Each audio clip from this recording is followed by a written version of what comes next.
All right, y'all. Here we go. Training camp preview. We're going to talk about Trey Lance, his expectations for training camp. We got Jimmy Garoppolo. Will he show up? We're going to discuss that, as well as Deebo Samuel. Got a bunch of workout videos. He's looking good. Will he start off practicing? And which rookie's going to stand out? Danny Gray, I'm wondering, what is his role going to be with this offense? We're going to talk about all that and much more right here on the San Francisco 49ers Morning Show.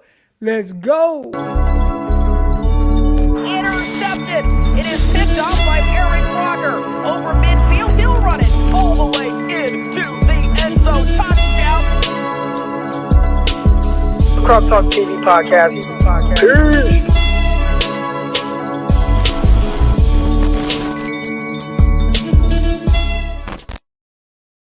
Welcome to another episode of the San Francisco 49ers Morning Show. I'm your host, former NFL and AFL defensive back, Eric Crocker. And on today's episode, man, we are talking about all things training camp. I'm excited. I can't wait. And I also can't wait because I got a little help today. I got a guest. I'm pretty sure y'all have seen him on my channel, on other channels. My guy, Jason Aponte, he'll be joining me shortly. If I look a little different today, if you're like, damn, Crocky look a little crispy. Yeah, I got the camera set up. I'm still getting used to it. So listen, if the camera shuts off, I will immediately go to the webcam on the laptop. I'm still trying to figure out how to keep it like staying on. And I got a Sony one that it stays on, but I don't know, settings and all that. Anyways, got to work through that. Locked on 49ers with myself, Brian Peacock. Will come at you 5 days a week. Make sure you tune in to that as well. Got my guy Peacock, the best voice in podcasting. All right, talking all things 49ers 5 days a week. Let's go. Locked on NFL draft. I'm a part of that. And we got Underdog Fantasy. You know, I think I'm going to do a giveaway. I'm definitely doing 49ers giveaway. I think I'm going to have Underdog Fantasy giveaway some San Francisco 49ers themed stuff. So be on the lookout for that. I also have a gift basket that I'm going to be giving out. All right. I appreciate all the support, all the love from everybody that tunes into this show weekly, especially when we get it going, man. Everybody's locked in, ready to go. So we're going to do a gift giveaway this Friday. All right, I'm going to pick a random person in the chat. So the rules will be, I don't know. I see other people do this. Rules are, got to be following me on Twitter, got to be following me or subscribe, like videos, all that good stuff. I don't care. I'll pick a random person in the chat and I'll just like close my eyes and then I'll just like scroll, then just click a comment, and then whatever comment, whoever's comment it is, that's who will get the gift basket. It's going to be a bunch of 49er stuff. It's going to be a jersey of your choice. I'll order that jersey right then and there, get the size, all that good stuff. So this Friday, wait, am I traveling Friday? I might be traveling Friday. So it might be Thursday. Thursday, we're going to do the giveaway. We're going to do all that good stuff. So make sure that you're tuned in this Thursday. All right. Jason Aponte, he'll be joining us shortly to discuss all things training camp. I tried to get my guy, Greg Pinelli, on, but he has sick kids. And for those of you who don't know who Greg Pinelli is, quarterback guru, quarterback extraordinaire. Love my guy. He's doing great things. He's been putting on these huge, massive camps with hundreds of QBs over the last couple of weeks out there in the Central Valley part of California. He's doing his thing. He'll be joining us to talk about, Trey Lance, quarterback stuff. And we won't just keep it at quarterback stuff for the 49ers. We'll talk about some of the other guys around the league, how they're doing, get his expertise on all that stuff. I know y'all care more about 49ers. That's why y'all tuning here. But we back, baby. We are back. Training camp. We got real football going on. But anyways, how's everybody doing? We're going to stall a little bit until our guy Jason Aponte shows up. He'll be here in just a few minutes. Let's see if I got a message from him or anything. Not yet, but he told me he'll be a few minutes late. So I guess now is the time to, y'all want to talk about this stuff now? Y'all want to wait for Aponte? Because I want to get his take on all this stuff. I guess I'll tell y'all, we're going to get going, man. We're going to get going. All right, I'm about to look into the chat right now. All right, does Greg talk with Lance's quarterback coaches? I don't know if he talks with Greg's. I don't know if Greg talks with Trey Lance's quarterback coaches, but I know he talks with a lot of quarterback coaches around the country. So maybe he might have some type of relationship with them and whatnot, but it's always great to get Greg's perspective on pretty much everything, really, pertaining to the quarterbacks. Rocky Mountain Razorback. And hey, Rocky Mountain Razorback, you're a Razorback fan, right? You live in Arkansas or you're from Arkansas? I remember it was something along those lines. I missed the show too. I'm not gonna lie. The baby Crocker poster in the back is a nice touch. Yeah, that's my baby. That's my baby Pickle right there. That's little Pickle mama. Pickle she's 6 years old now, so obviously that's when she was just born. All right, we got the flames coming in. This new camera, I mean, it shows everything. Golly. Like, when you got a little bit of moisture going on your face, man, it highlights all that. I need to, like, put some makeup on or something. Is that what people do on TV to hide, like, when it's a little, got the little sweats going and stuff? Sheesh. All right. Let's look at some of the chat here. We got the flames going in. You already know, man. 5 flames if you're feeling great. 5 flames if you're feeling great. Mike Shields, man, where you been, man? Hey, Mike, we've been here the last, couple. We came like Thursday, Friday, and then we back on Monday. Let's go. Where Mike been at? Mike, you late. Finally, you in here. All right. But anyways, let's get going. Aponte will be joining shortly. Let's talk about the first thing, which is training camp. And there's a lot of good storylines with training camp, but I think none bigger than obviously Trey Lance. And all eyes are going to be on Trey Lance. And I definitely wanted to kind of discuss what are the expectations. And I want to know y'all expectations. I'll be looking in the chat. I'll be looking at the camera. But my expectations for Trey Lance, it's tough. I was asked about this on the radio yesterday, and they were like, oh, what are you expecting from Trey Lance? What do you want to see? And for me, it's always just been about the progression. All right.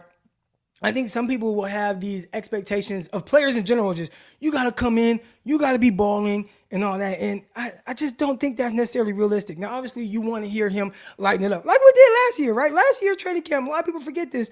Trey Lance came in, it was lighting up training camp. Now, I did get a little feedback on all that we had Matty Barrows on Locked On 49ers, and he did talk about how, to start training camp, San Francisco 49ers, they knew kind of like where he was or whatever, and Kyle kind of like held his hand through that. So we saw Trey Lance, he's balling, he's throwing the ball downfield, he's doing all these things, but Kyle kind of held his hand. And then once Kyle took the training wheels off a little bit, didn't hold his hand as much, then that's when you saw a little bit more up and down play from Trey Lance, and it was like, okay, he's not quite ready to take the lead if he doesn't have to. And that's why, Jimmy Garoppolo continued to be the guy there.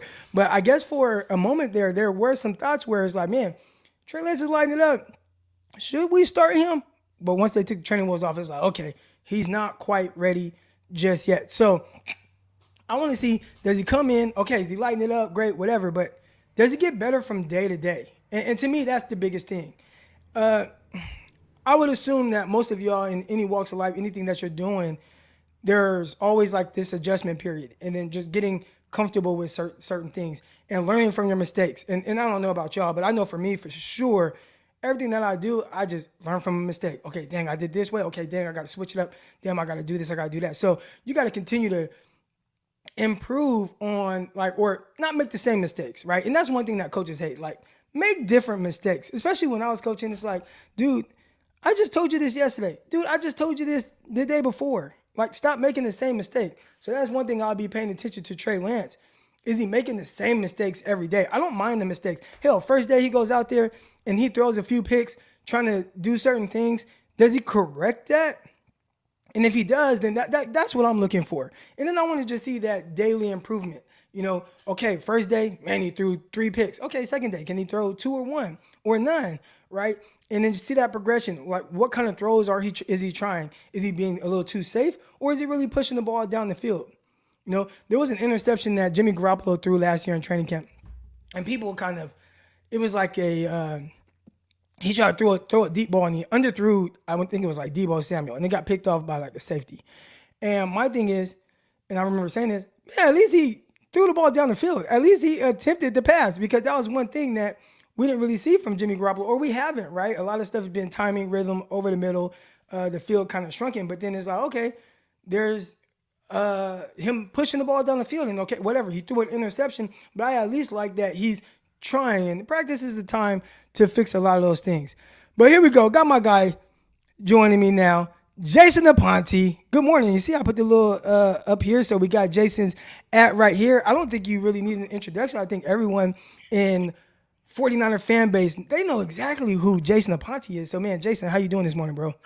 I'm good, Crock. And if it sounds like I'm bad, I'm going through my AirPods right now. There's something up with my mic, but I had to hop on, as best I can, and I'm gonna work through it. Appreciate you having me on, man. It's an exciting time with training camp.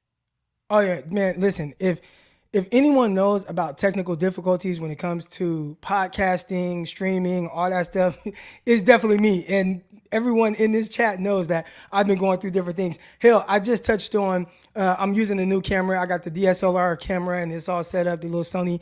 And I don't know if it's going to shut off or not.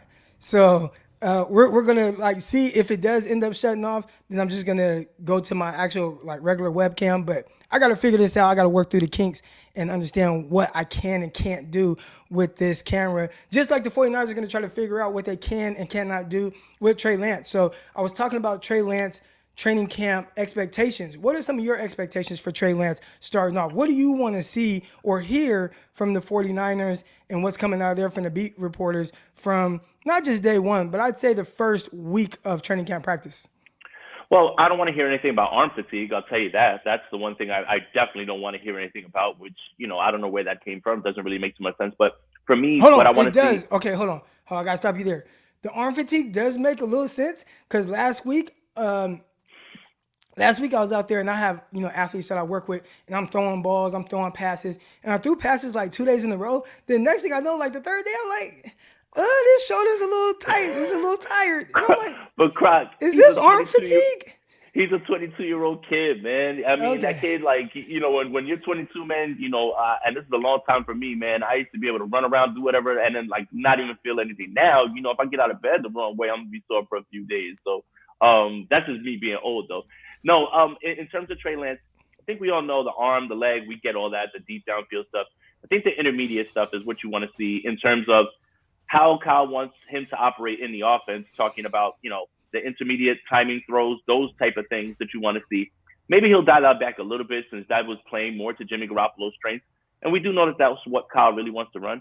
But you do want to see Trey hit those passes to open things up a little bit more, just because everybody's expecting the big arm. We all know that that's there. We all know that he can hit the long ball. We get all that. But if he's able to improve in that area, it makes him so much more dynamic, and it will quiet a lot of the doubters, concerns in terms of, well, he can't hit those passes and those deep passes aren't going to always be there. If he can show that he's hitting those and coming off play action, hitting those deep throws that we know he can, that intermediate stuff is really, really what I'm going to be looking for in terms of, is he hitting those timing throws? Is he spotting where the defense is? Is he tight fit windows? Those throws that Jimmy actually did make and he was very good at. If he can show that he's improving in that area, I think it's a big plus for the 49ers. Definitely. And when you look at Trey Lance, and let's say there are negative things that come out, right? Maybe there are some missed throws. Maybe the timing isn't quite right. What is your approach to hearing that? How will you report it on the Sprint Right Option podcast? No, I'm just going to give it to you guys straight. Last year I felt that I was very down the middle. When Jimmy had a good day, I said he had a good day. If Trey struggled a little bit, I made sure I talked about it. Again, it's all about being objective at this point. The one thing that I did notice last year with Trey Lance, and this is the part that has me confident going forward, and he's going to have to continue to show this, is whenever he did miss a pass, or let's just say it was a near interception, the kid never hung his head. He went right back in there and he went right back to firing. He never looks like he's overwhelmed, or he never looks like something is getting him down, even when things aren't going well. And that's what you really want to look for with any quarterback, especially a young one. Everything looks good when everything's flying, right? When you're going well and everything looks good, that's not how you really judge a quarterback. How I judge a quarterback is when things aren't going well, and how do you respond to that? That's what you're really going to find out more about Trey, less than when he hits a 60-yard bomb and everything looks good, cool, but okay, now the defense is playing you a little bit tighter. You're a little bit off. How do you respond? And I think that's what you're going to be looking for. So, yeah, last year you saw it. I think he'll improve on that. And I think that's really what has me more confident going forward with him, is that the kid never really looks like he gets frazzled, and he never looks like it's too much for him. And that's a good thing. Right. That definitely is a good thing, especially when you have Kyle Shanahan as your head coach. And we had Tabor Pepper on the Locked On 49ers podcast last week. And Pepper talked about Kyle Shanahan and kind of his expectations and how he definitely can coach you hard and he has a certain standard. And I think we've seen that when it comes to his quarterback. I don't think he coaches anybody harder than not just his quarterbacks. I think his receivers as well. But if you are a young quarterback, I think at least so far from what we've seen, Trey Lance seems to respond well to Kyle Shanahan's coaching in the way that he is and just understands, hey, this is the expectations. He wants me to get here. And if he does, obviously the 49ers will be a much better team for it. We talked a lot about Trey Lance and the quarterback situation, but obviously there's this dark cloud over the organization right now with Jimmy Garoppolo. So first I want to ask you, do you think Jimmy Garoppolo will report for training camp, or will they tell him, you know what, you can kind of stay away until we get this whole thing sorted out and figured out, and him either released or traded to another team? No. They're just going to excuse him. They're going to allow him to rehab, and they'll let them continue the process. I just don't see why he would be there anyway, especially considering he needs more time, and we have that mid-August, thing hanging. It's so funny. One day was mid-August. Now, he's cleared to practice, so you can tell that the media game.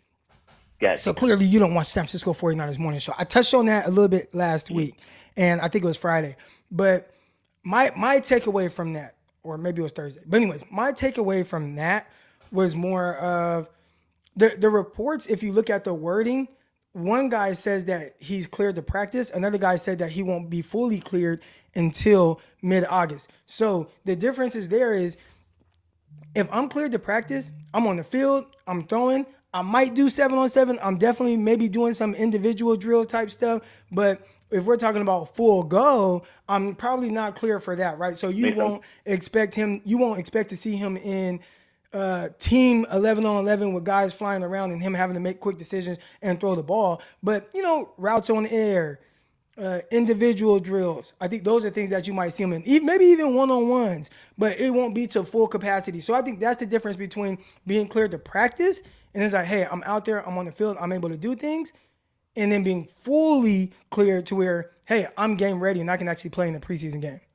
That makes sense, and I think that's a good way of looking at it. But in terms of Jimmy Garoppolo, I just don't think he'll be there. I think that they'll excuse him. They'll allow him to continue to look for his trade and figure out what he's going to be doing next. I think it's a bit of a disservice to bring him there and have that be the discussion when it should all be on what is Trey doing as the quarterback, because all of this stuff, the transitions happen. That's it. I mean, it's funny that the national media just caught up. Like, we've known this for a while. Like, thank you. Welcome to the conversation, guys. Like, it's about time, have a seat and enjoy now. Like, so yeah, I think it's time that you just excuse him. You let him do his thing. He needs a fresh start, and they need to just turn this thing over to the kid and just let him not worry about the thing on his shoulder. Like, here's the thing. It's Jimmy Garoppolo won't say anything, do anything to be a distraction.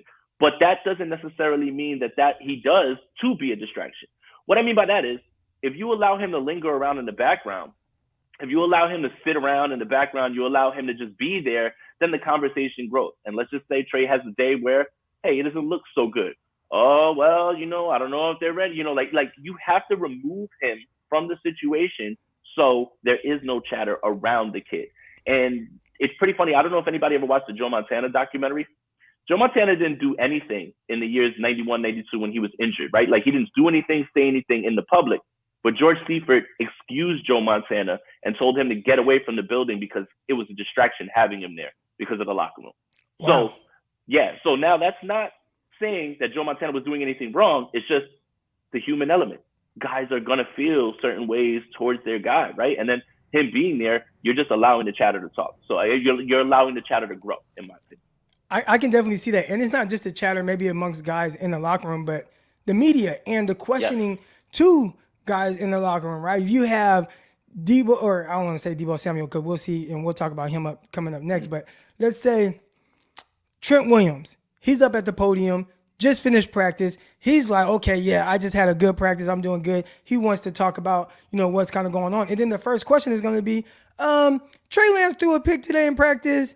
What have you seen from him? And do you wish Jimmy Garoppolo was actually the starting quarterback, right? Like, and maybe they don't word it that way, but that's some of the things that they allude to. And those would be the questions surrounding the quarterback position throughout training camp as long as Jimmy Garoppolo is on the roster. And again, that's not to say that there's no positives to Jimmy being there. I do think, if Trey Lance is just terrible and he sucks and you have Jimmy Garoppolo still, that's a plus. Now, we don't pretty good backup, foresee Trey Lance just being terrible or bad or anything like that. Obviously, you can expect kind of, the lumps and things like that and things that he needs to improve on. But there is that part of it where if he's around, that's a plus. So when you look at some of the reports of he's clear by mid August, like fully cleared, and he's still on the roster.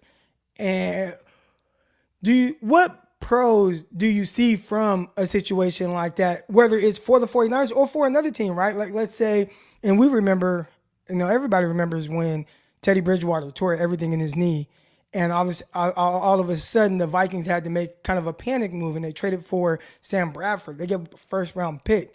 I think if 49ers still have Jimmy G on the roster come August 15th, that's kind of a plus in a situation like that, to where now it's like, hey, this team, they desperately need a quarterback. Maybe now we can trade Jimmy. Or do you say, you know what, it doesn't even get that far. They release him before it even gets to August 15th.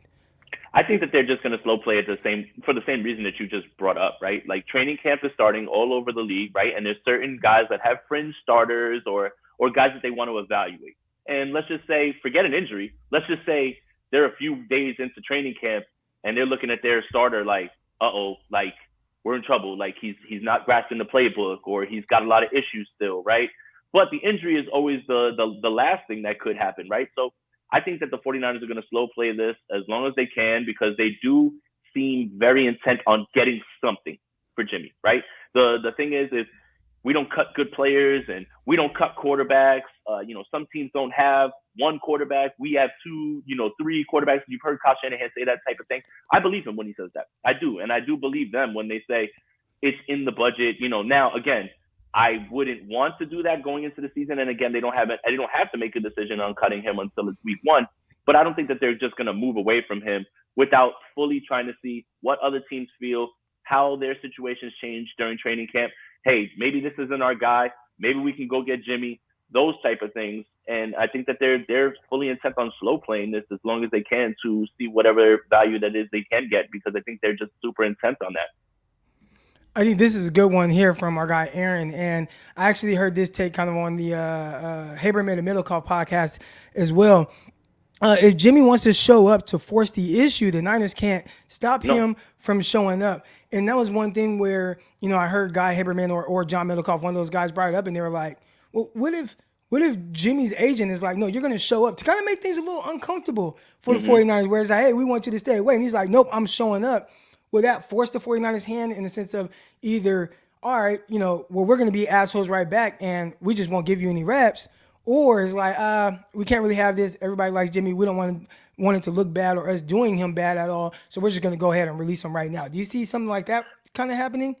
I don't see it happening, but it's not like it can't happen. I mean, that's a good point. I mean, if Jimmy wants to do that and force the 49ers into a weird situation, that's totally up to him. I just don't foresee the 49ers wanting that, and you're right, it's not up to them if they allow it or anything like that. But I just don't think that that's him. I think that would be a little bit more.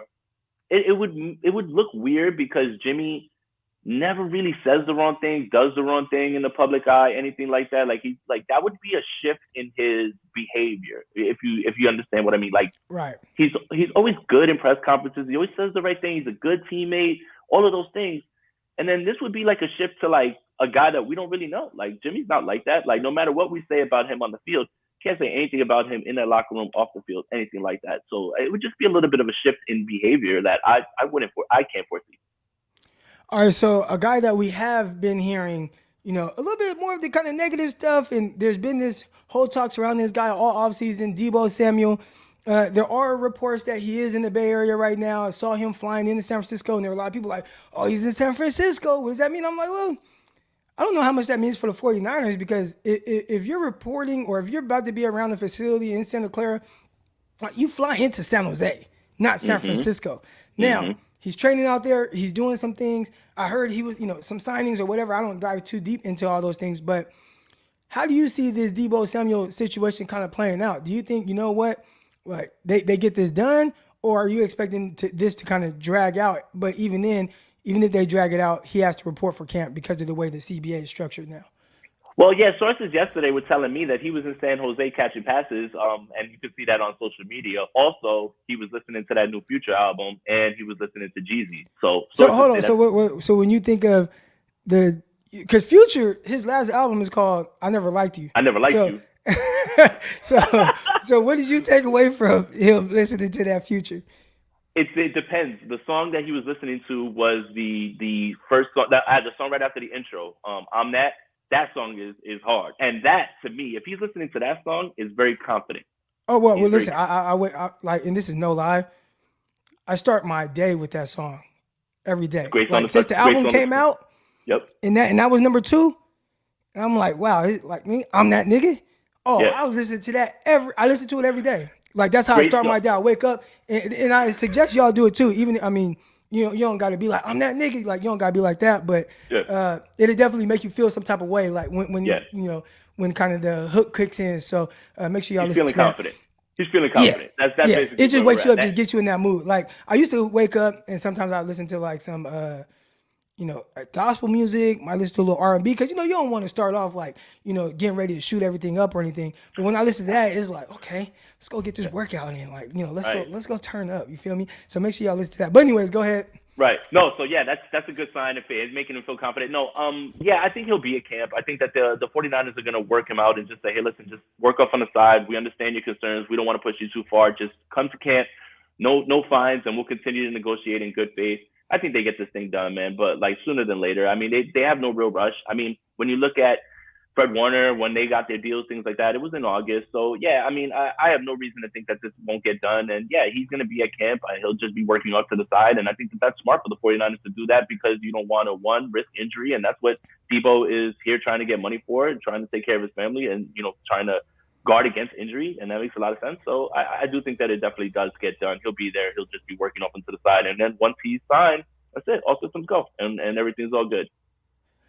I was on Twitter and I saw that former quarterback RG3 put out a comment on this thread. I think it was NFL. They kind of posted it or whatever. They posted a video of Brandon Aiyuk talking about, Brandon Aiyuk, whatever. Then someone else said, or RG3 said, breakout year coming for BA. And a lot of people kind of, vouched for that or endorsed that.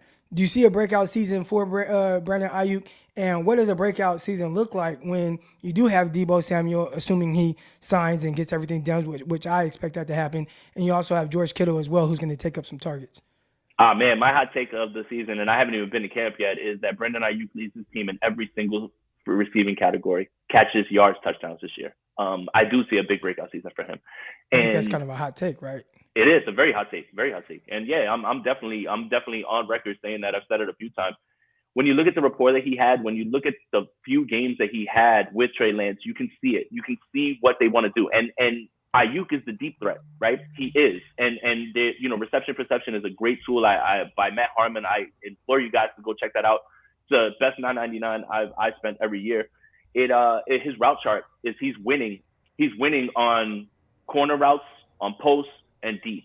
Now, that's clearly not Jimmy Garoppolo's game. So there's plenty of times where, he's screaming down the field, and Jimmy Garoppolo obviously sees his first read and is more intent on getting the ball out in the intermediate area because that's his strength. But with all of the things that he does with his routes, and you talk about the rapport that he has with Trey Lance, I could definitely see this offense having less passing attempts, but way more downfield shots. And I think that Brandon Aiyuk is primed for that. So it's kind of funny. In 2020, Brandon Ayuk's a rookie. You expect him to pop off in 2021. Well, Deebo takes off. And a lot of that had to do early on in the season. He was injured, whatever, doghouse, whatever it is that you want. But now I think his skill set fits Trey Lance so well. And that doesn't mean that Deebo Samuel is going to have a bad year. That doesn't mean that George Kittle is going to have a bad year. I just expect that this is the year that Brandon Aiyuk has that everybody expected him to have last year. Because when you remember early on in the year, even when he wasn't catching passes, he was still clearing out routes for Deebo to run those dig routes, those drift routes, those things, because he's taking safeties with him. So I do think that that's where it's going to be. And I think that Trey Lance's arm and skill set fits him very well. So, yeah, my hot take is that he leads in all receiving categories.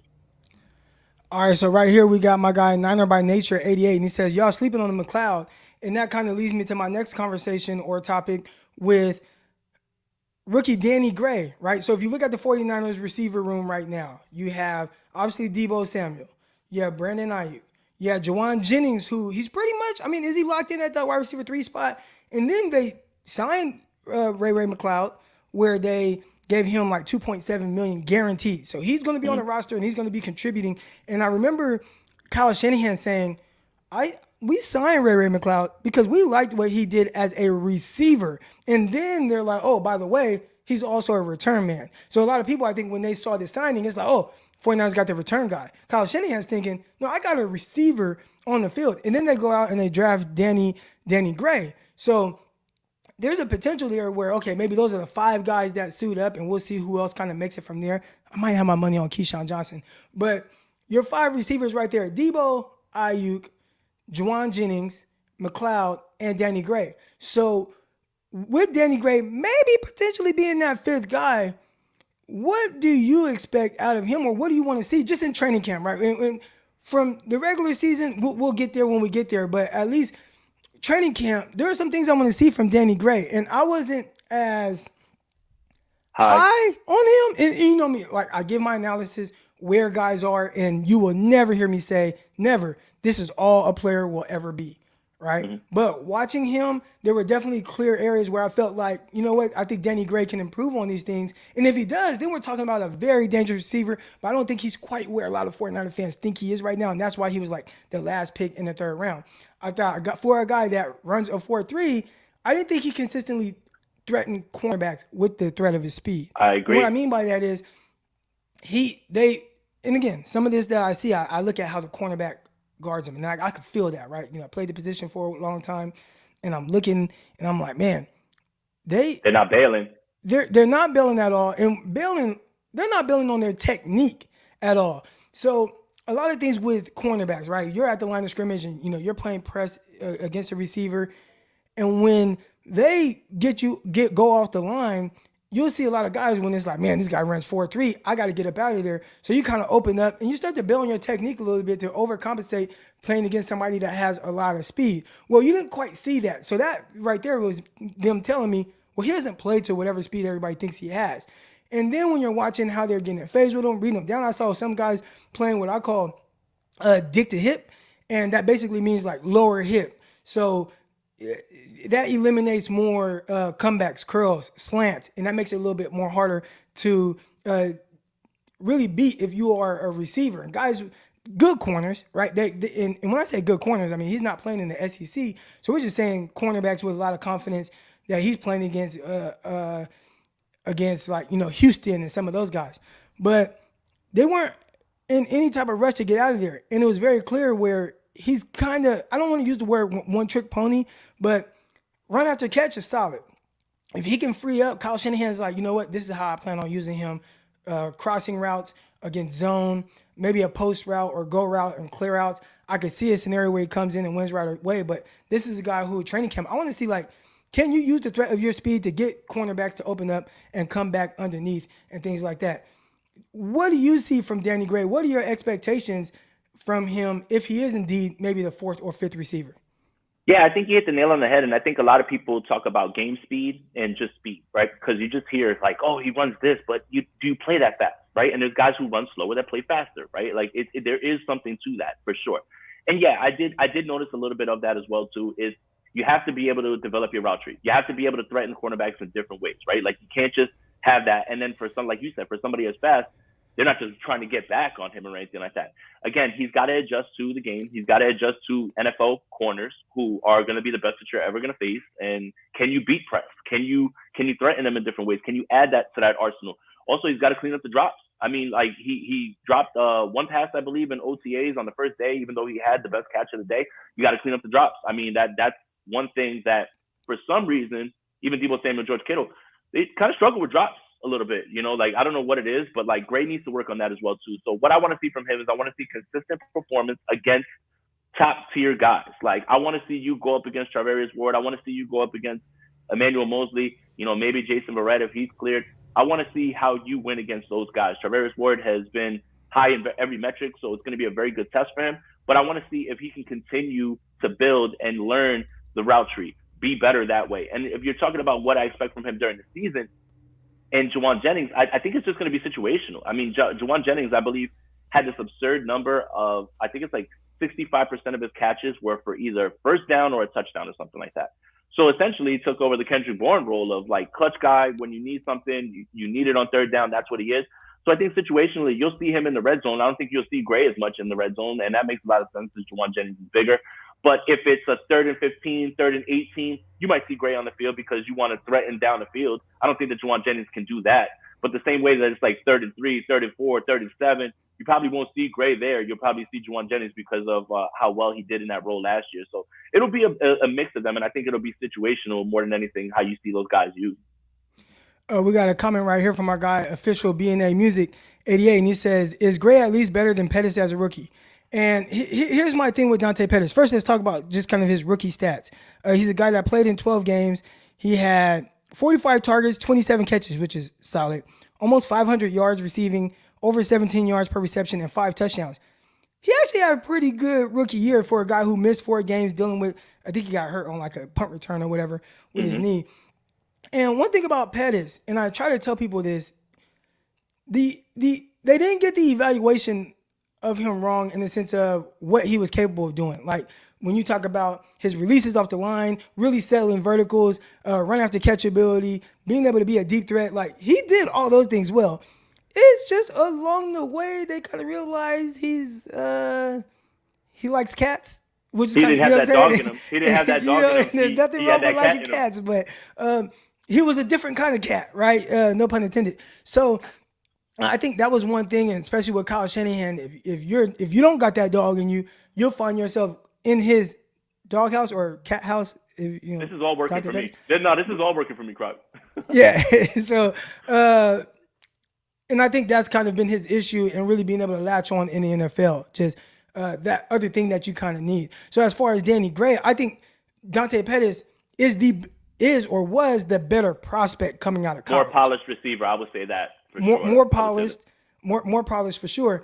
And that's not to say that Danny Gray can't be better. That's not to say Gray can't be better as a rookie. That's just coming out, we're talking about as rookies. Pettis actually had a solid rookie year for somebody who was a little underwhelming with his time with the 49ers. If Danny Gray can give you that, if Danny Gray can give you almost 500 yards, 5 touchdowns, over 17 yards per reception, that's a good year. Yeah, that's a good year absolutely. for him, especially if you're playing off of guys like, the other receivers on the roster. I almost said Kendrick Bourne, but Deebo Samuel, Brandon Aiyuk, and also George Kittle, who's going to have his opportunities as well. So I am curious to see what Danny Gray does. That's one of the guys who I'm definitely looking forward to seeing in camp, because I just want to see how has he improved from what I saw in college, which wasn't terrible, but it was clear he needed to learn how to play with a little bit more high-end controlled speed. That's what we call that. And if he can do that, then you are talking about somebody who should have a good camp and then eventually maybe open up for his own little role. So definitely something I want to see right there. Real quick, I appreciate everyone that is tuning in right now. We got over 230 of you in the chat. If you haven't already, hit the like button, hit the subscribe button if you like this show. This is the San Francisco 49ers Morning Show, and I'm joined by my guy, Jason Aponte. This morning, we're talking about all things training camp. And this Wednesday evening, I will have I don't think I told people who my host is for Wednesday talking about training camp. But I'm still going to hold off. I'm going to hold off and not just. But it's a beat writer from the San Francisco 49ers. They will be there on the ground. Everybody says, is it Grant Cohn? It's not Grant Cohn. It's someone else, not Mayoko, not Barrows, not Jennifer Lee Chan, not Lombardi. Not David Lombardi. David Lombardi, I met David Lombardi at my guy John Chapman. He does the 49ers Rush thing on the road. And I'll be at those this year as well. But Lombardi, he's like 6'5". He's huge. Yeah, and I was like, damn, I didn't expect this dude to be this big. And I'm down there 6'2", but I'm looking up. I hate when people make me feel small. Lombardi definitely made me feel little. But the only reason you don't feel little around me is because I'm skinny. I'm tall as hell too, like that. Yeah, you're tall as hell. But yeah, you are skinny. Lombardi looks like, I think he said I was a swimmer in college and everything. He looks like he was a swimmer, broad shoulder, big. Anyways, enough of Lombardi. Not Lombardi, but there is somebody that will be joining Wednesday after practice. So it'll be in the evening. So we'll have 2 shows that day. The QB Monday show won't be on Monday anymore. It'll be Tuesday evenings as well. So we'll have 2 shows that day as well. And we get it cracking, man. We getting it cracking for all that. We're getting it cracking for all the training camp. But now, and I don't know if there's anything that you want to discuss, but I definitely want to open the floor for anyone that wants to join the show. Here's the link in the chat right now. Come join Jason Aponte and myself. Again, the San Francisco 49ers Morning Show. just disclaimer, because some of you weren't in here when I originally put this out there, but I'm recording off of a DSLR camera, and yesterday when I was trying it out, it kind of like shut off. So if it randomly shuts off, I'll immediately click over to the actual webcam off my laptop. I'm trying this new thing or whatever, but you guys got to bear with me a little bit if we have any technical difficulties. But there's the link right there. Come in right now. My guy Kevin says 240 in the chat. Let's go. Only 69 likes. Let's go. Get those up. Get those up. I'll leave that up there for a little bit. Lombardi would be a great app. Maybe I'll ask him to come on one day. Let me be clear too. I actually met David at the combine. Nicest guy you'll ever meet. Like, he was so nice, man. Like, we had a great conversation. We talked all things 49ers, man. I met him. I met Mayoko, Jennifer Lee Chan, all nice people, man. Like, it's just, I mean, I don't know. Like, it's the funniest thing, man. It's so crazy how sometimes online perception can ruin what, like, you really think about a person. I think he's really nice. He's been nothing but nice to me, man. Yeah, well, no, you're 100% right, and I think some of that, I think Grant Cohn gets that a lot too, right? Yeah. And I mean, I saw it too, like on social media and everything, and I'm like, man, like this dude's a troll, like, you know what I'm saying? And then when I met him in person, being a credential member of the San Francisco 49ers media and doing all those things, I met Grant Cohn, and we're in the little media room before we hit the field, and he's like, oh, what's up, Crock? You know, whatever. And then, you know, I made like this little slick comment, like, hey, what'd you think about Keller Witherspoon's practice? He was like, man, he was balling, huh? Because he had been very critical of Witherspoon at this time. And Witherspoon went out there, he's balling, he's doing his thing all camp. And, you know, but the interactions I've had with him, like in person, amazing. Obviously, like, you know, I go on his show on Thursdays now for Conan Crocker. And he has done an amazing job of this kind of playing the villain, I guess you could say, of the 49ers media, and understanding like the niche within that. And it has helped him really take off in a lot of different areas. For better or for worse, I say all publicity is good publicity, and he does a great job of that. People hate when I comment on that, and they're like, why do you like him? Like, there are people that gave Peacock and I a 1-star review because we didn't say something bad about Grant Cohn. I'm like, really? Right. Really? Well, that's the thing with the internet, man. It's like you have this perception of people, and it's like, man, once you get to meet people and you speak, and this would be for the people on 49ers Twitter. Like, if there's someone on there that you're constantly going at because of football opinions, and you're like, oh, I hate that guy. Guarantee you, if you linked up with them and you guys talked, you would just be like, you know what? That guy's not that bad. He's actually a good guy. You just disagreeing over football opinions. That's all. Right. Here we go. I know you and I will be tuning into the 49ers versus Vikings. Oh, yeah. Joint practices. We'll be there in Minnesota. But have you planned on going to any games? As of right now, no. I'm leaving tomorrow for training camp. So I'll be out there for the first 5 practices. As far as games, I think I have the home opener a little, like, kind of penciled in, not penned in, like not penned, like not marker, like penciled in. So maybe the home opener, who knows?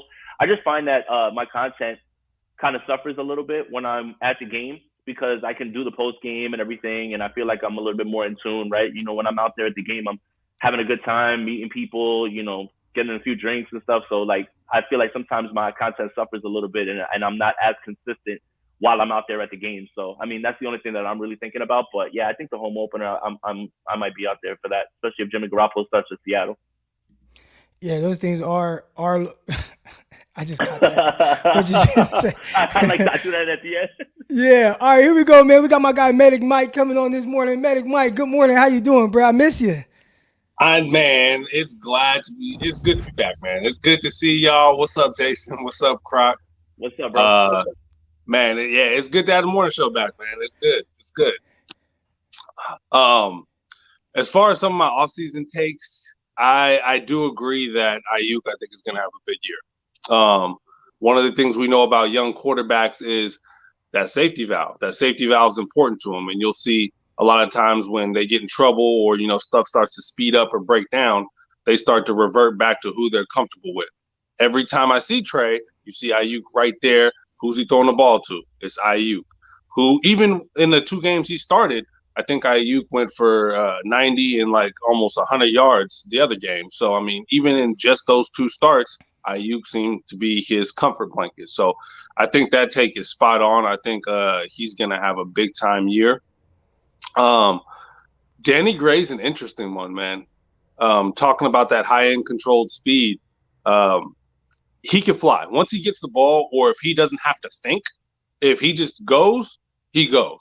And you see that speed. It's when he runs those underneath routes, it looks like he's almost thinking when he does it. Like you almost see him in his head, okay, I got to get here, set this up, stop, cut this way, do that.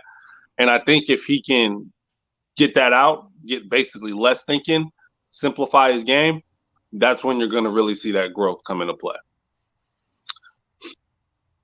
I agree. Right. And again, Okay. and again too, right, Crock? Like it's about like play speed and actual speed. Like there's guys who are super fast that just they don't play that fast, and there's guys that they're not slow, but they don't run a 4.3, but they play fast and they're loose. And I think that that's a lot of what gets lost because people just automatically say, well, he should be flying. Well, there's subtleties and nuances to winning, and there's different ways. That's what makes route running so beautiful, and that's why I love watching wide receivers because different guys win in different ways, and there's so many technical things that they can do to win. Hold on. I need you to repeat. What'd you just say? That I love watching wide receivers. No, not my that part. favorite. Right after that. Different guys what? They win in different ways. That's the part where I think a lot of, I don't want to say casuals get lost because I do feel like there are people that really watch the game, but I think that's the part that a lot of people miss. Can you elaborate on that a little bit more? Dive a little deeper into what exactly you mean by that, and can you give a few examples of that? Right, like Justin Jefferson, right? Like he has this funky way, like where his like arms are like flailing around, and that's why I love the Pettis comp. Like when you say that, like in terms of like how they run routes, right? But like he attacks your leverage. Like he knows where to start and stop his route, like to the point where he's so good at understanding what your leverage is, where you're going, reading your body, and then beating you that way, right? Mike Evans is a guy who doesn't necessarily run past people, but he has enough in terms of being able to separate at the last moment and be able to get the ball, like he doesn't have to push off or anything like that. He's very good at the catch point at the top, right? Like, and he understands how to do that. Like, there's just so many. That's what makes receivers so beautiful, is that there's so many of them that do different things and win it. Like Deebo, right? Like, let's even talk about Deebo. Everybody's like, well, Deebo doesn't run 9 routes. Okay, but he wins and he knows how to get himself off the line and get to his spot. And he does that with his feet. And he does that with off the line stuff. So there's so many examples with so many different receivers on how they win, man. Like, and I think that that's what makes it beautiful about watching receivers, because they're all different, and it doesn't matter how you win if you win, right? Like, again, some guys win with speed, some guys win with feet. Yes, I love that you said that, man. And I get in this, I don't even want to say argument, but I guess debate, or just trying to get people to understand. You're looking at it too, like, narrow-minded when it comes to receivers. They are so much different, and it's weird because let's say Anquan Boldin was not lesser as a receiver than the next person because he wasn't because he wasn't this big separation guy, because he wasn't just routing guys or whatever. He won with positioning and physicality. And when I look at Deebo Samuel, there's a lot of that to it. And there's a lot of people that feel like, oh, well, Deebo has to be used a very specific way to really get off. If you don't use him that way, then he doesn't have as much value.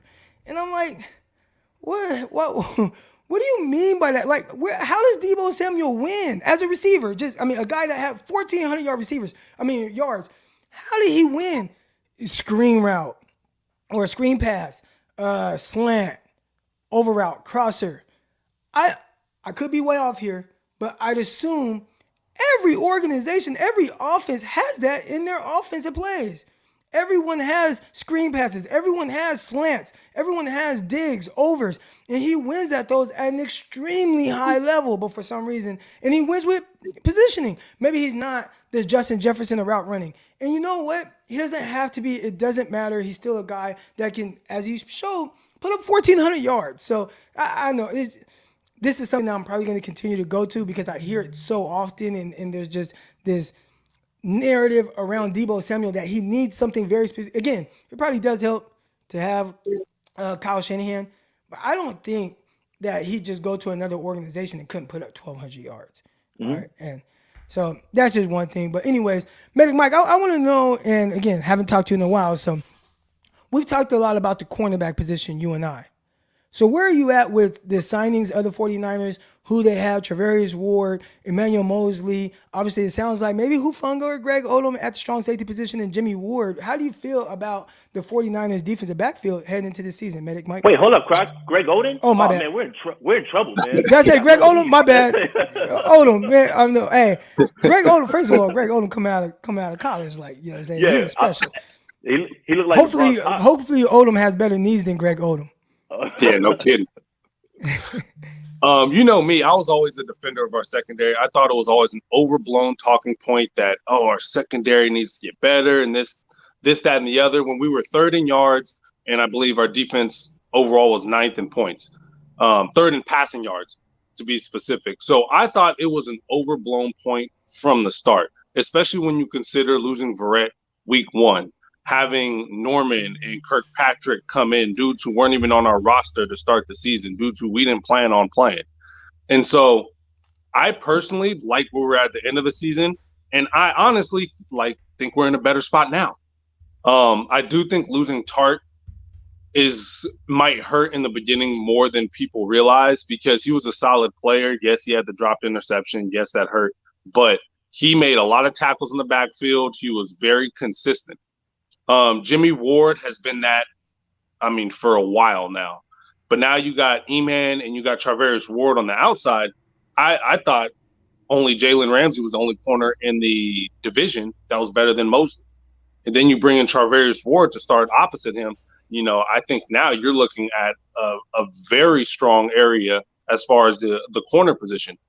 One place I really do have a question, is nickel. We don't know what we're going to get there. I know we drafted, I think, what was his name? Womack and another corner. And then we have Lenore as well. And then Darquez Denard. I was kind of surprised with, how we like some of the veteran leadership that I saw. Chris Harris, I think, is a free agent.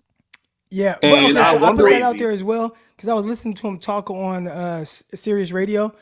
And the reports or the responses I got on Twitter was he's washed.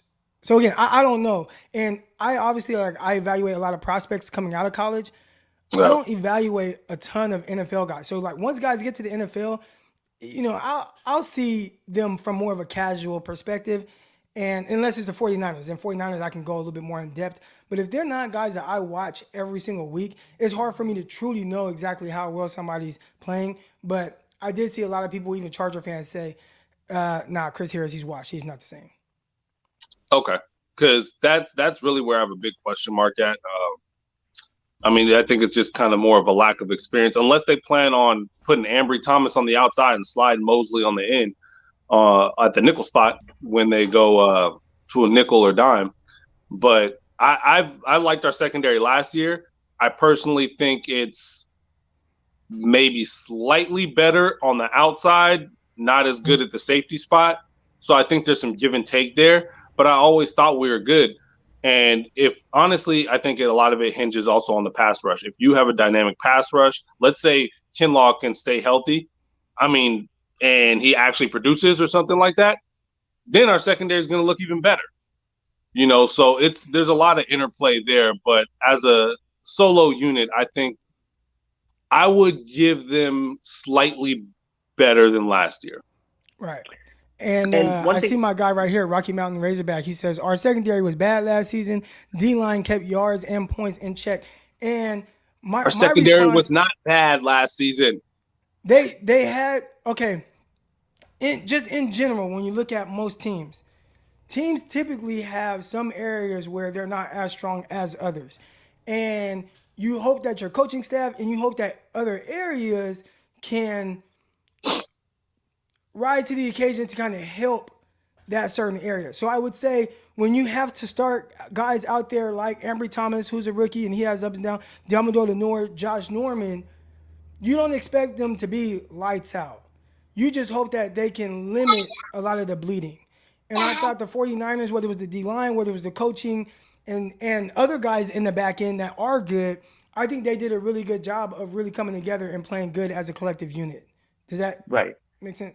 No, I think you're right. I think one thing that is being a little bit missed here is, you can have all those concerns and everything as well too, but I think that DeMeco Ryans, because of how hot he got down the stretch, I mean, think about this. The 49ers walked into Cincinnati. They have Jamar Chase, T. Higgins, Tyler Boyd. He walked in there with Ambry Thomas starting, one of his first starts, and he honestly kept him clean. I think it was his first start too. I think it was his first start. Yeah, so he kept him clean much of that game. Real quick, first start for a guy who really had not played at all year. Right. He was, they played Diamador Lenore over him. They played other guys over him, Drake Kirkpatrick, Josh Norman, even Emmanuel Mosley when he was healthy. Like they were playing all these other guys over him. So, your first real start and real playing time is against Jamar Chase, T. Higgins, Tyler Boyd, as you said. But go ahead. Right. And DeMeco did a good job of, there's only so long that you could do that. I understand he gave up some catches in that game, but he hit him pretty well and put him in a good spot.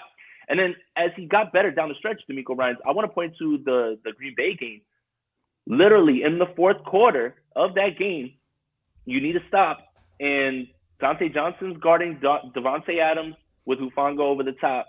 And they did such a good job squeezing Devontae Adams that Aaron Rodgers goes to him on a deep pass on third, and it falls in between them, and it falls incomplete. So you can have those concerns in terms of, well, this person needs to develop this, and that's definitely true.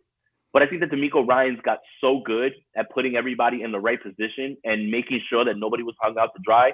Like, if you have a rookie, you're not going to put Ambry Thomas just, all right, leave him on the island. Man, just go ahead. Go guard Chase. Go guard Higgins. Like, no, you have to schematically come up with ways to help build his confidence and keep him clean. And I think that DeMeco, as the year went on, man, that Packers game was like a masterclass on how to like make Aaron Rodgers uncomfortable, take away Devontae Adams.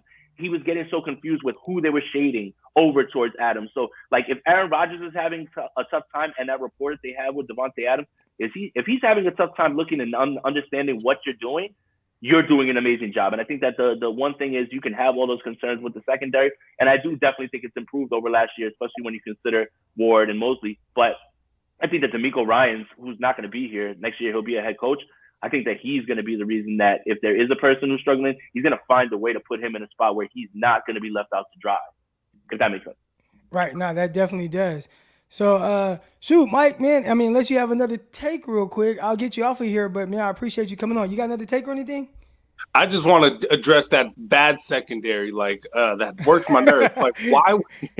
I need to know, why was our secondary bad? Like, if you chop up the season into quarters, you look at the first quarter, the second quarter, third quarter, and fourth quarter, our secondary consistently got better as they got healthier, as our rookies who were forced into play earlier got actually some game time and some real game reps.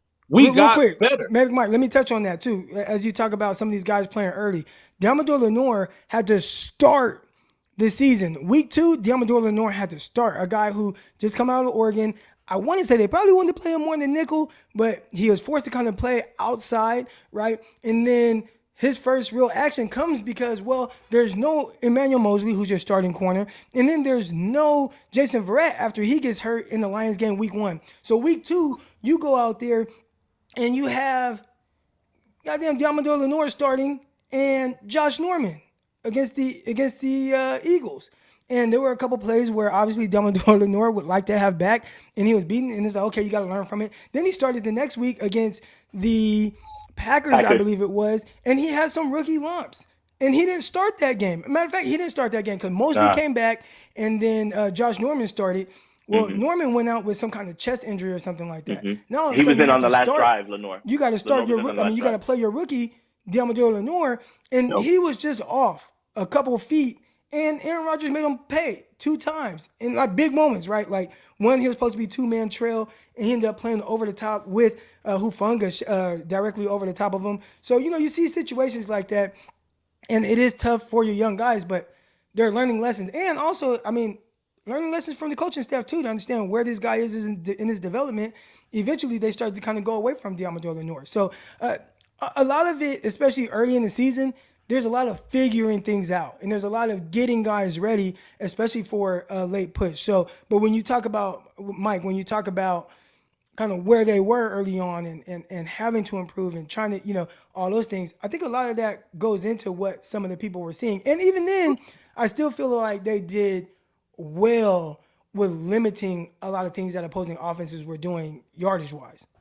The problem is I think people's mind was made up by week 5, and they didn't allow any room for growth or development in the secondary because week 5 to week 16 looked completely different.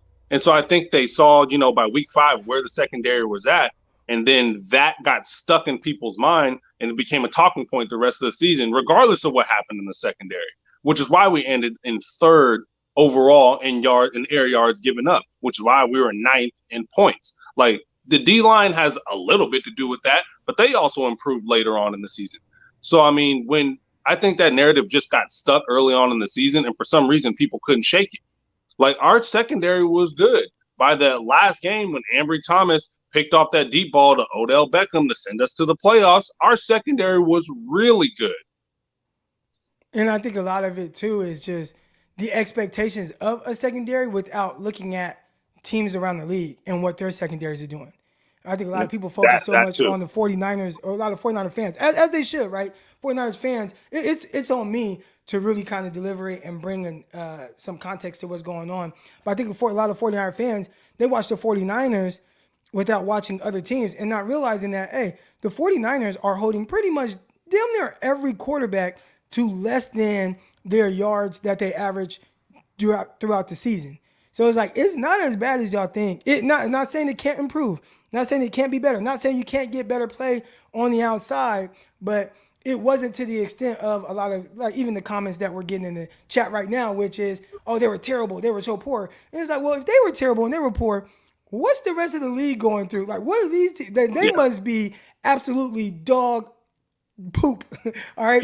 Because everyone around the league is going through a lot of ups and downs from the secondary as well. But, Mike, man, I appreciate you coming on, man. I'm going to get you off and see if we get some other people that want to come in here. Shout out to you, man. Mike. Pleasure seeing both of y'all. All right. Shout out to my guy, Medic Mike. Crock, tuning in quick. always brings a really good perspective. And I like bringing the fans on because I think they have good perspective as well. There's the link in the chat right here. So if you see this right here, click it and you can come on live as well. There were a few things that I made sure I starred to go over right here. Crock, can you explain Hufanga's role if we play straight man coverage? So the 49ers did this last year. And if the 49ers are playing straight man, whether it's a 2-high or a single high, you'll see Hufanga back. If you see Hufanga in a single high role, 49ers are likely in man, and they're probably playing man with Jimmy Ward playing in one of the slot positions or covering the tight end. So you definitely will see that a lot. Like 49ers, they're going to do it. They're going to do it. Or they're going to play him in a 2-high. And like I talked about, the mistake by Deommodore Lenoir, which is, it's one of the things you got to learn from, and it was a tough lesson to learn. But on that last drive by the Green Bay Packers, week 3, Deommodore Lenoir is supposed to be in a 2-man trail, and he never trails. He stays on top with Hufanga directly over the top. So Hufanga was the help over the top to really bracket Devontae Adams. Lenoir is supposed to undercut any in or out breaking route, and definitely want to take away the out, but he just didn't play it right. And again, I don't know how he's taught to play, so I don't want to be like, oh, he did it wrong. But to my knowledge, how I seen it play more, he did it wrong. Again, he might tell you now I was told to do something different, but based on the alignment and everything, I think I'm confident a little bit with what I was seeing there. But you learn from those things. Yeah. And you learn to kind of improve. So, but Hufanga is not a guy who's just going to sit back and just, 49ers are just so handcuffed by him. And one thing that can really help him is continuing to learn the defense, continuing to learn the NFL, and being able to play a step ahead. Right. If you can play a step ahead, that's going to help you play faster on the field. I agree. Well. That's what he's gonna have to do. Is he doesn't have the athleticism when he takes a wrong step to get back. So you're gonna have to just play instinctually, understand what they're trying to attack you with. And I think that Jimmy Ward's gonna be there and helping him. Putting him in single high actually isn't bad because you can. I'm not saying you hiding him or anything like that, but that doesn't give him all the responsibilities. Like when he's in the 2 high, sometimes I felt like that's when he would like drift off. Like remember the Minnesota game, Crock? He was in the free safety spot, and he kind of just slid towards the pylon. And Adam Thielen and Kirk Cousins had that rapport. Thielen was running his route to the pylon, but he just sat down in the end zone because he saw him drifting way too far. And Cousins saw it, and boom, he put it on him for a touchdown. Those are the things that he'll have to clean up and he'll learn, and that comes with time and reps. One thing I wanted to tell you real quick, because this just came out real fast. The Athletic, Mike Sando of The Athletic, says that a rival coach told him that it would be an early Christmas present if the 49ers got rid of Jimmy Garoppolo so that he can't play for them and then make Trey be your guy. Just wanted to pass that out there. A rival coach who will be playing the 49ers this year also is what he says. Oh, okay. I mean, that's good, and I get that. And I talked about this heading into, and I put this comment up here. Crock just said, y'all don't understand football. He was talking about something I said in the back about Deebo Samuel as a receiver, but I've talked about it heading into week 18.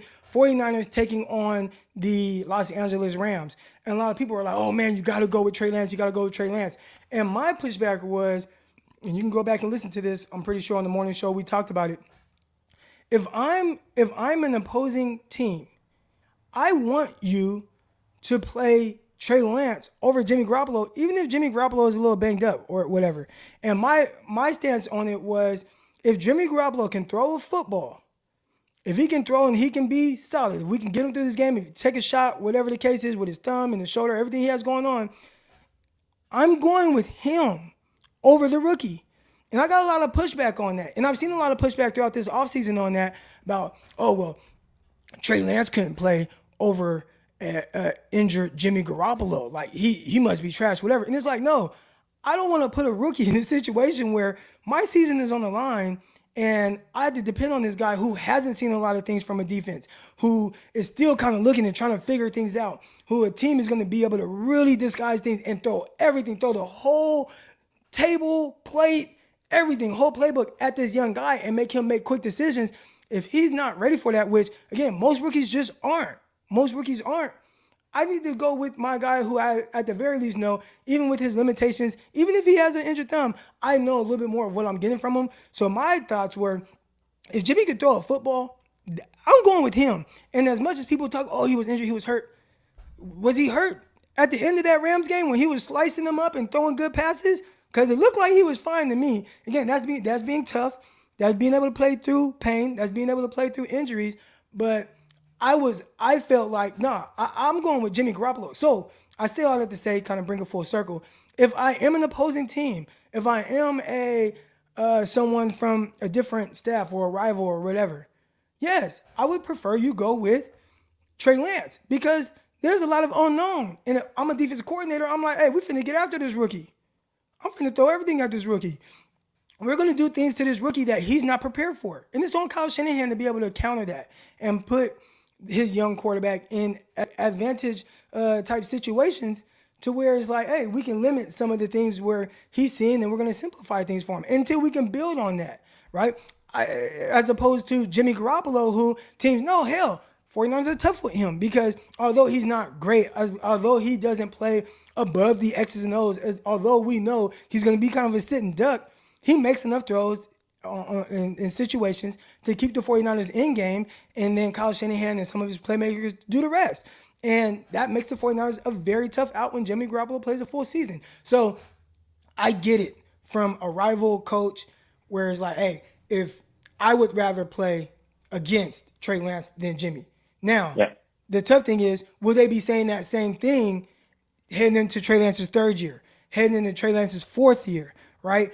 And you'd hope if you're Kyle Shanahan that the tune on that has changed because now you've seen your young guy kind of developing and everybody knows how dangerous he is.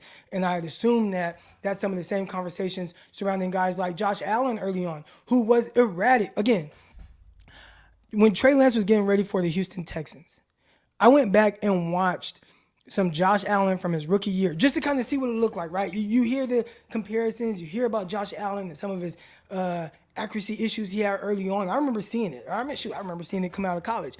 But you hear about all those things, and you're like, all right, what did he look like in his second start? I didn't even go to his second. I think I went to like his third or fourth start. He was playing against the Packers. It was some of the worst quarterbacking that I've seen. He was all over the place. He was running for it, like just throwing balls backwards, just throwing it as far as he could with no type of touch or anything. Like, it was bad, and obviously he's improved. But again, I bet defensive coordinators then were like, hell yeah, we want to play against this young guy who's kind of lost out there, as opposed to playing somebody that would have been Jimmy Garoppolo in that same situation, right? They would have rather played Josh Allen than Jimmy Garoppolo that year. And so with a report out there like that, it doesn't make me feel any type of way or like, oh man, they're hating on Trey Lance or whatever. It's like, no, like I would rather play against Trey Lance than Jimmy Garoppolo as well if I'm a coordinator. Right, and I don't think that he was saying that he won't be good or anything like that. I think it's you hit the nail on the head. It's like, it's when Jimmy Garoppolo's in there. Look, I know you guys don't like hearing this. When Jimmy Garoppolo's the quarterback of the team and he's there and he's healthy, they win games. And that's what makes them so hard is they run the ball very well and he makes just enough throws. So yeah. Right. So we'll definitely see. Anything else out there right now that's going on as you're here? I got the tweet deck on, so I see. I just found that, and I just saw Warren Sharp published a quote, or put out a quote from somebody who was talking crazy about Lamar Jackson as a quarterback as well too. The slander is getting like out of control with Lamar right now, man. Like everybody's just piling on at this point, and it's like I root for guys because I like them and I like their skill set. But when you start like piling on the guy, I start rooting for him to shut you all up. In that way. And like, I hope Lamar like comes out and just shuts everybody the hell up. Cause I've never seen an MVP get talked about like that. It's just insane to me. What are your thoughts on the slander that Lamar Jackson gets in comparison to Deebo Samuel? See, are you talking about with the contracts or no, just or are you in the talking sense about of how they're viewed, right? Because people look at Lamar Jackson and it's like, oh, he's not a true quarterback. And they look at Deebo Samuel and it's like, oh, he's not a true receiver. But we've seen both of those guys be very dominant at the positions that they play. And I think that it goes back to what we were saying about receivers.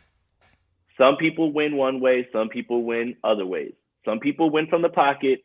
Some people win the way that Lamar Jackson. Well, no, nobody wins like the way Lamar Jackson wins. And that's it. It doesn't matter how you win, it's if you win. And that's it. Lamar Jackson, there's quarterback wins and there's quarterback wins. But when that team wins, it's because of Lamar Jackson. Like I've never seen a guy who does more like to lift his team. And that's the thing. It's like everybody has this idea, right? Well, he doesn't win from the pocket. Traditional, he's got to work the pocket.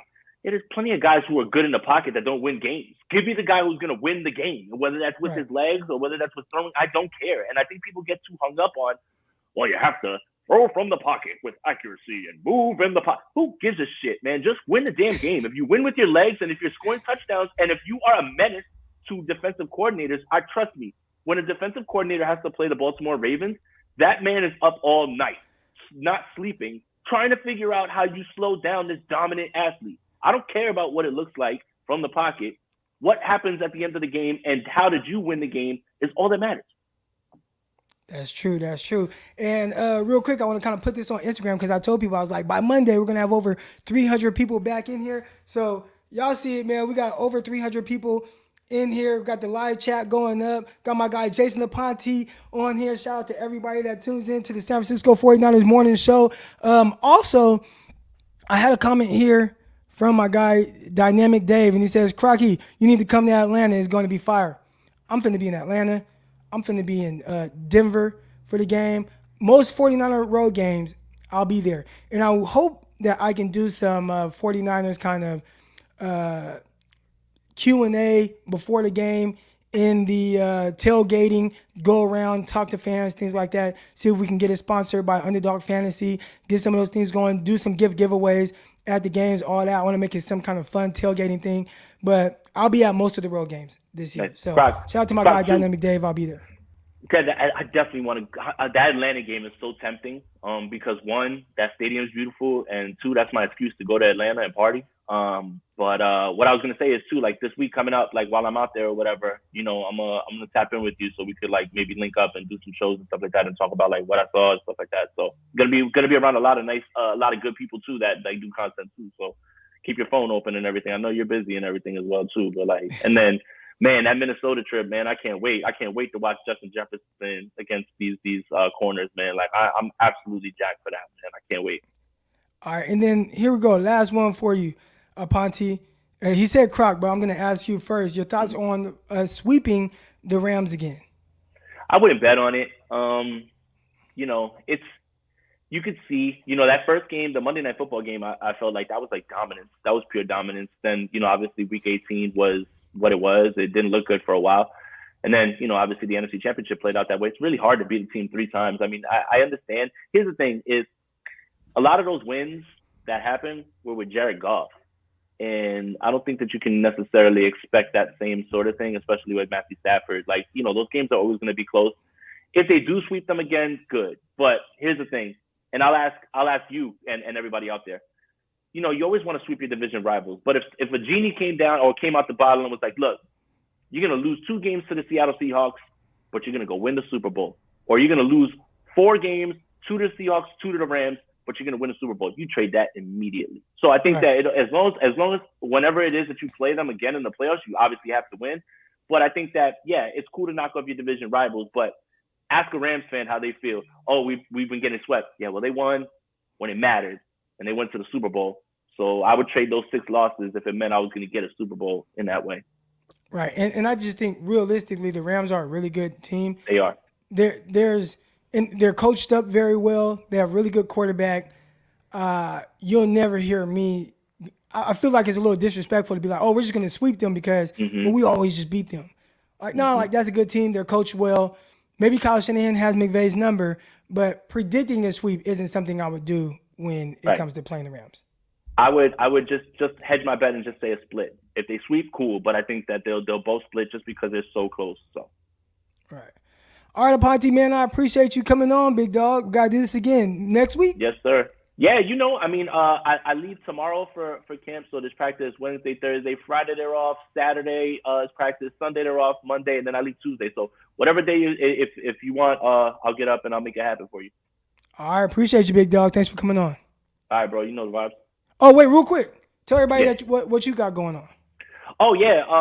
Follow me on Twitter, Jason Aponte 2103. I'll be tweeting through camp. So if you want to, hear what's going on, I'll try to do my best with that. After that, you guys can find me on Niners Nation, Oh Hey There podcast, wherever you get your audio podcasts. We're going to be live from training camp doing those as well, too. My YouTube channel, Jason Aponte, that's where I'm going to go live right after practice and talk about what I saw every day that I'm there. So, yeah, the content's ramping up a lot for us, man. Spring Red Option live on Saturday from there because Andrew's actually coming down, so we're both going to be in the building together. So, yeah, a lot of stuff that's going on, man. Just tap in. It's a beautiful time because there's actual football to talk about as opposed to hypotheticals. Yes, sir. All right, Jason, man. I'll holler at you. Talk to you next week. Yes, sir. All right, that is my guy, Jason Aponte. Shout out to him for coming on last minute to the San Francisco 49ers morning show. Appreciate everybody that's in the chat right now. If you haven't already, hit the like button, hit the subscribe button, and set that notification bell so you know when we go live. Help other people see this as well. Hit that like button right now. Exciting times right now, man. Like real football to talk about. I'm pretty sure everybody's going to be locked in. 49er fans are spoiled, man. Got a ton of good content creators. Go listen to all those podcasts. Make sure you start here, though. San Francisco 49ers morning show. And that's going to do it for this episode. We'll see y'all tomorrow morning. Peace. Let's go. Love y'all. Intercepted. It is picked off by Aaron Crocker. Over midfield, he'll run it all the way into the end zone. Touchdown. Crock Talk TV podcast. Peace.